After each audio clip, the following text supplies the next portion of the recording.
हे दोस्तों, welcome back to Think Book Mindset. दोस्तों, आज हम डिफरेंस देखेंगे पुअर माइंडसेट और रिच माइंडसेट के बीच में। इसके लिए मैंने 3 बुक का सहारा लिया, rich dad poor dad, 7 habit of high effective people और द ईमेल रिविसिडेंट। दोस्तों, सबसे पहला डिफरेंस एक पुअर माइंडसेट और एक रिच माइंडसेट वाले लोगों में यह है कि रिच माइंडसेट वाले लोग सबसे पहले अपने लिए एसेट बनाते हैं जो उनको हर महीने पैसे लाके दे और उसके बाद सारी कंफर्ट की चीजें खरीदते हैं। लेकिन गरीब माइंडसेट वाले लोग दिखाने के लिए, शो के लिए सारी यूजलेस चीजें खरीदते हैं और उसके बाद उनके पास पैसे ही नहीं बचते हैं कहीं अच्छी जगह इन्वेस्ट करने के लिए, और वो पूरी जिंदगी गरीब ही रह जाते हैं। इसका मैं एक रियल लाइफ एग्जाम्पल देता हूँ। कॉलेज टाइम में मैं मार्केट जाता था जहाँ पर मेरा फ्रेंड का घर था, जहाँ पर 6 या 7 घर थे। वो सारे घर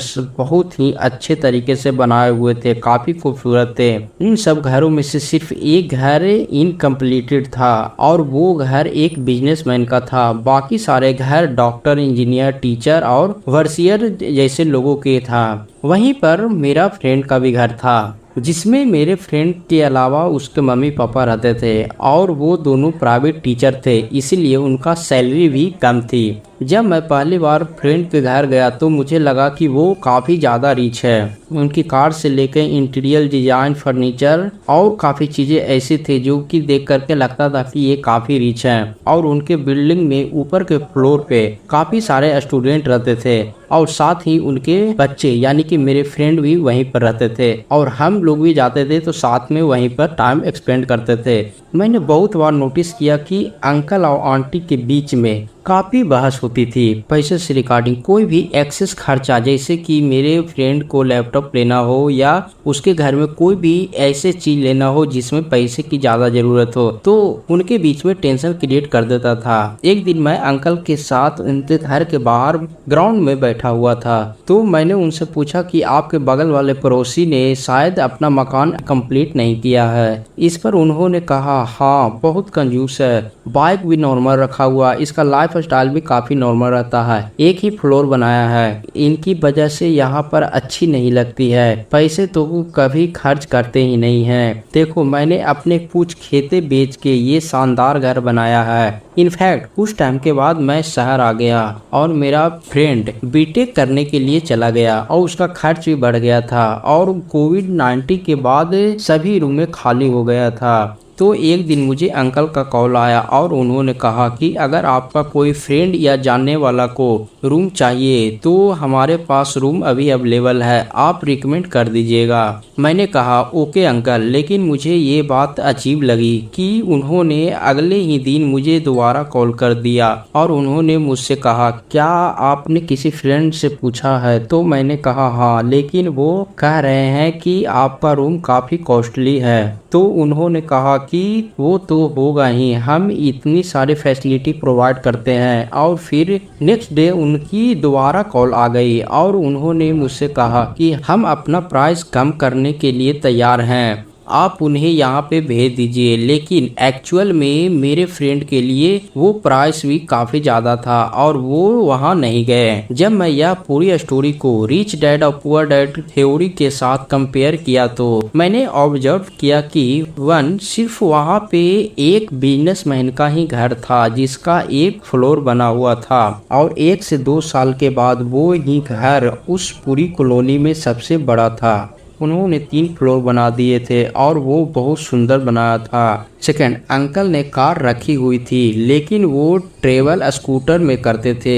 हो सकता है वो अपने पैसे बचाने के लिए करते हैं, लेकिन मैं यह जानता था कि बाहर से बेशक वो बहुत अमीर दिख रहे हैं लेकिन अंदर से उन्हें पैसे की कमी थी, जिसकी वजह से उनके और उनके वाइफ के बीच में बहस होती थी। और दोस्तों, पुअर माइंडसेट वाले लोग ऐसे ही गलतियां करते हैं। सैलरी 15,000 होगी लेकिन आईफोन 50,000 के ले लेंगे, जितनी रिक्वायरमेंट है उससे बहुत बड़ी गाड़ी लोन पे ले लेंगे, 10,000 के जीन्स ले लेंगे, सूट ले लेंगे।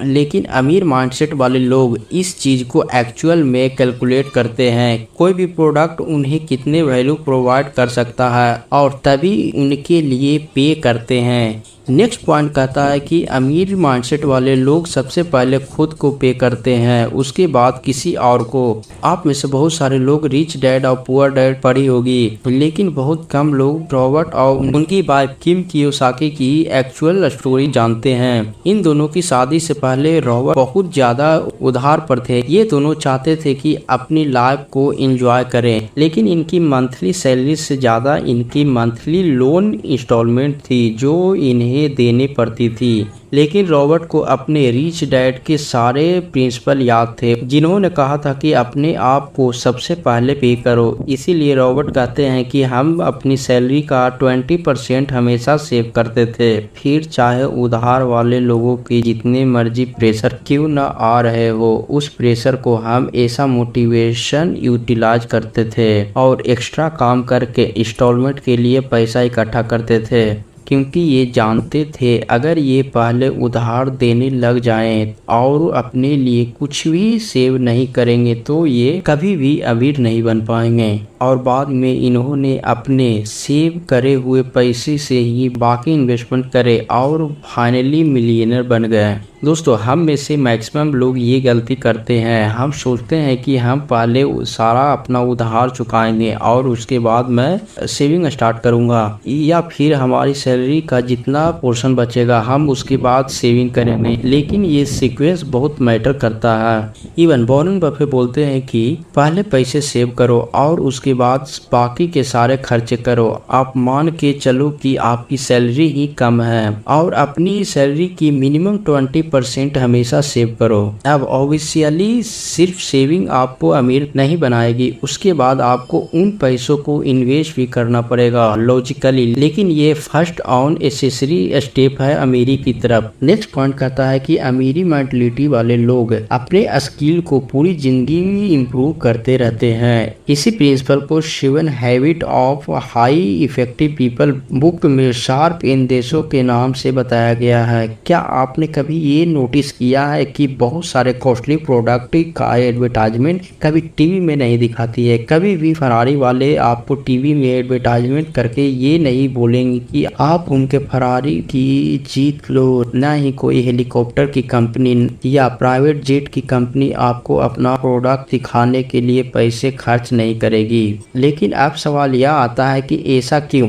मैक्सिमम पॉपुलेशन तो टीवी ही देखती है। ऐसा इसीलिए है क्योंकि ये लोग जानते हैं कि जो लोग इन प्रोडक्ट को एक्चुअल में खरीद सकते हैं वो अपना टाइम टेलीविजन में वेस्ट नहीं करते हैं। ज़्यादातर मिडिल क्लास मेंटलिटी वाले लोग graduate, post graduate, PhD, post doctor कर चुके हैं, इसीलिए वो सोचते हैं कि रेस्ट डिजर्व करते हैं और उन्हें कुछ नया सीखने की ज़रूरत नहीं है, और वो आराम से जॉब के बाद घर में आते हैं और टीवी देख के अपने को रिलैक्स करते हैं, क्योंकि वो सोचते हैं कि वो इन चीज़ों को डिजर्व करते हैं। वैसे ही कई मिडिल क्लास के बिजनेसमैन घर में आके आराम से सीरियल देखते हैं। नई चीज़ें सीखना उनके दिमाग में प्रेशर क्रिएट करता है। लेकिन रिच मेंटलिटी वाले लोग ये जानते हैं कि उन्हें अपनी स्किल पूरी जिंदगी भर इम्प्रूव करते रहनी है। नई चीज़ें सीखना उनका पैशन है, ये चीज़ ही उन्हें रिलैक्स करती है। अगर हम बिल गेट्स का एग्जांपल ले तो वो माइक्रोसॉफ्ट से रिटायरमेंट ले चुके हैं, वो एक बिलियनर है, उन्हें कुछ करने की ज़रूरत नहीं है, लेकिन फिर भी वो हर कोई ना कोई बुक पढ़ते हैं और अपनी सारी बुक के नोट्स अपनी वेबसाइट getnote.com में डालते हैं। ये एक रिच मेंटलिटी का परफेक्ट एग्जांपल है, क्योंकि रिटायरमेंट के बावजूद गेट्स अपनी वाइफ मेलिंडा के साथ एक फाउंडेशन चलाते हैं जिससे वो पूरी दुनिया को हेल्थ से रिलेटेड प्रॉब्लम में कंट्रीब्यूट कर रहे हैं। हम में से बहुत से कम लोग जानते हैं, लेकिन इंडिया में हेल्थ प्रोग्राम में इनकी फाउंडेशन ने बहुत ज़्यादा कंट्रीब्यूट किया है। दोस्तों, नेक्स्ट पॉइंट कहता है कि आउटसोर्स मैक्सिमम लोगों की जब जॉब लगती है तो उनकी ये मेंटलिटी होती है, भाई अब तो अपनी लाइफ सेट है। इसका इनडायरेक्टली मतलब यह है कि मैं अब ग्रो नहीं करना चाहता, मैं इसी जॉब में रहूँगा अब, क्योंकि हम उसी जॉब में रहेंगे तो हमारी सैलरी सिर्फ इंक्रीमेंट और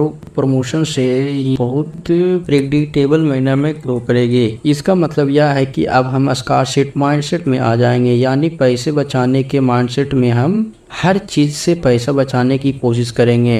बिजली का बिल कैसे बचाएं, खाने में पैसे कैसे बचाएं, पानी का बिल कैसे बचाएं, और बस पूरी ज़िंदगी इसी स्किल को इम्प्रूव करते रहेंगे। लेकिन अमीर माइंडसेट वाले लोग ये जानते हैं कि उनके पास 24 घंटे हैं और एक लिमिटेड बिल पावर है, और अगर उन्हें ग्रो करना है तो उन्हें और लोगों की हेल्प लेनी पड़ेगी। इसीलिए वो अपने मैक्सिमम काम जैसे कि खाना बनाना, कपड़े धोना, ड्राइव करना, यहाँ तक कि ऑफिस के टेक्निकली काम वो आउटसोर्स कर देते हैं और फिर उन स्किल पर काम करते हैं जो बहुत रेयर और रिन्यूएबल है, बाकी वो और ज़्यादा ग्रो कर पाए। इसके दो फायदे हैं, एक तो वो अपनी कंट्री को इकोनॉमी में बहुत कंट्रीब्यूट करते हैं, दूसरा इस प्रोसेस में बहुत सारे लोगों को जॉब दे देते हैं। लेकिन एक पुअर मेंटलिटी वाले लोग इन लोगों को देखकर बहुत चिढ़ते हैं कि यार ये तो बहुत स्टाइल मारते हैं, बिना नौकरों को तो ये काम ही नहीं करते।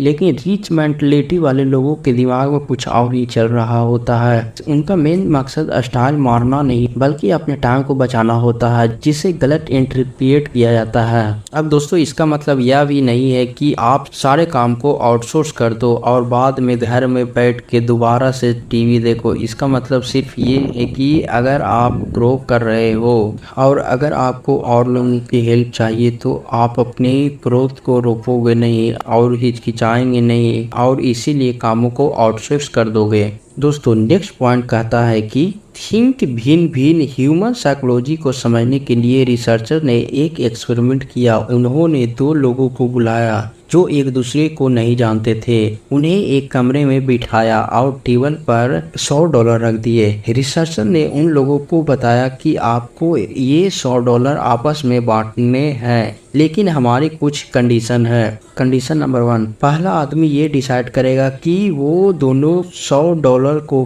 कैसे कैसे बांटेगा। कंडीशन नंबर 2, दूसरा आदमी ये डिसाइड करेगा कि पहले आदमी ने जितने डॉलर इन दोनों में बांटे हैं क्या वो उसे मंजूर है या नहीं। अगर वो उसे मंजूर है तो दोनों को उतने उतने डॉलर मिल जाएंगे, लेकिन अगर उसे वो चीज मंजूर नहीं है तो किसी को कुछ नहीं मिलेगा। अब रिसर्चर ने एक पैटर्न देखा, अगर पहला आदमी $100 $50 करके बांटता था तो दूसरा आदमी उसे एक्सेप्ट कर लेता था और दोनों को $50 मिल जाते थे। अगर वो 60-40 करता था तो भी दूसरा आदमी उसे एक्सेप्ट कर लेता था, लेकिन अगर पहला आदमी उसे 70-30 करके बांटा तो दूसरा आदमी उसे रिजेक्ट कर देता था और दोनों को कुछ नहीं मिलता था। यानी ह्यूमन इमोशन का टिपिन 70-30 था। रिसर्चर ने ये एक्सपेरिमेंट बहुत लोगों में रिपीट किया, लेकिन ये नंबर 70-30 के आसपास ही आ रही थी। उसके बाद उन्हें लगा शायद $100 डेवलप कंट्री के लिए कम है, इसीलिए वे डेवलपिंग कंट्री गए और उन्हें भी सेम ऑफर दिए, लेकिन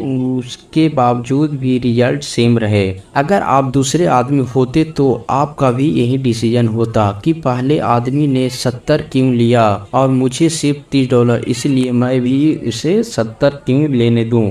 शायद आप इमोशनली ठीक भी होते हैं, लेकिन अगर हम इसे लॉजिकली देखें तो आपको वैसे भी कुछ नहीं मिल रहा था। आपको सिर्फ हाँ बोलनी थी और आपको वो डॉलर मिल जाते। लेकिन मैक्सिमम लोग इस डील को नहीं बोलते हैं और ये पुअर माइंडसेट वाले लोगों की साइकोलॉजी है, जहाँ पे जेलसी, चिड़चिड़ा, कंपटीशन जैसे इमोशन है। लेकिन एक रिच माइंडसेट वाले लोग हमेशा अपना दिमाग यूज करके कोई ना कोई ऐसा मेथड निकाल लेता जिससे दोनों का फायदा हो सके। वो विन विन में बिलीव करते हैं, वो विन लूज या लूज लूज वाली डील्स को नहीं करते। इवन विन विन सिचुएशन में अगर उन्हें कम परसेंटेज भी मिल रही हो फिर भी वो उस डील को कर लेंगे, क्योंकि वो जानते हैं कि वो हजारों ऐसे अपॉर्चुनिटी और क्रिएट कर देंगे और अपने लिए और बाकियों के लिए भी एक अच्छा प्रॉफिट कमा देंगे। तो दोस्तों आज के वीडियो में इतना ही। अगर आपको यह वीडियो पसंद आया है तो इस वीडियो को लाइक करें और इस वीडियो से कुछ सीखने को मिला हो तो इस चैनल को सब्सक्राइब करें और बेल आइकन को प्रेस करना ना भूलें ताकि आप ऐसे इन्फॉर्मेशन वीडियो मिस ना कर पाओ। तो दोस्तों नेक्स्ट वीडियो कौन से टॉपिक पर बनाऊं आप हमें कमेंट करके बता सकते हैं।